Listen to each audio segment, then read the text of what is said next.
Fish are in trouble. The cod population off Canada's east coast collapsed in the 1990s.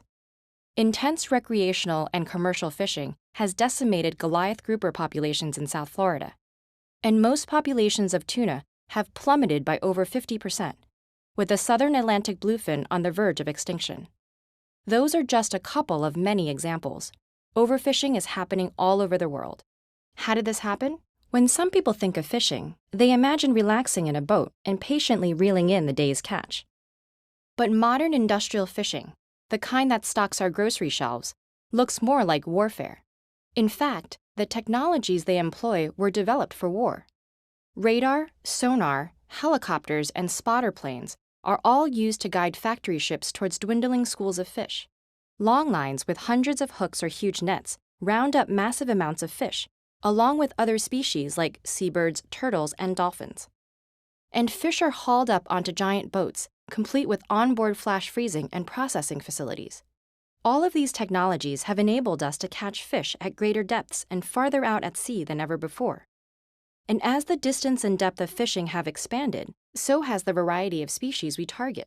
For example, the Patagonian toothfish neither sounds nor looks very appetizing, and fishermen ignored it until the late 1970s.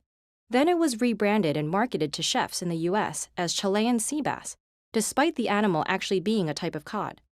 Soon it was popping up in markets all over the world and is now a delicacy. Unfortunately, these deep-water fish don't reproduce until they're at least 10 years old, making them extremely vulnerable to overfishing when the young are caught before they've had a chance to spawn. Consumer tastes and prices can also have harmful effects. For example, shark fin soup is considered such a delicacy in China and Vietnam that the fin has become the most profitable part of the shark. This leads many fishermen to fill their boats with fins, leaving millions of dead sharks behind.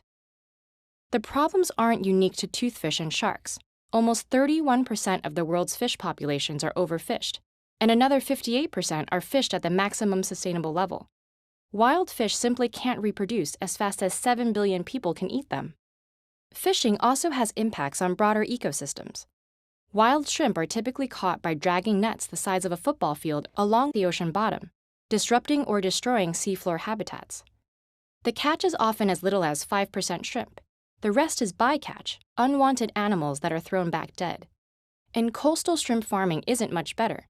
Mangroves are bulldozed to make room for shrimp farms, robbing coastal communities of storm protection and natural water filtration, and depriving fish of key nursery habitats. So what does it look like to give fish a break and let them recover? Protection can take many forms. In national waters, governments can set limits about how, when, where, and how much fishing occurs, with restrictions on certain boats and equipment. Harmful practices such as bottom trawling can be banned altogether. And we can establish marine reserves closed to all fishing to help ecosystems restore themselves. There's also a role for consumer awareness and boycotts to reduce wasteful practices like shark finning and push fishing industries towards more sustainable practices. Past interventions have successfully helped depleted fish populations recover. There are many solutions.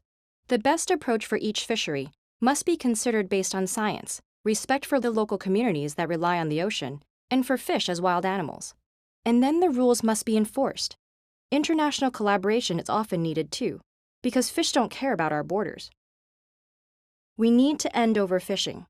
Ecosystems, food security, jobs, economies, and coastal cultures all depend on it.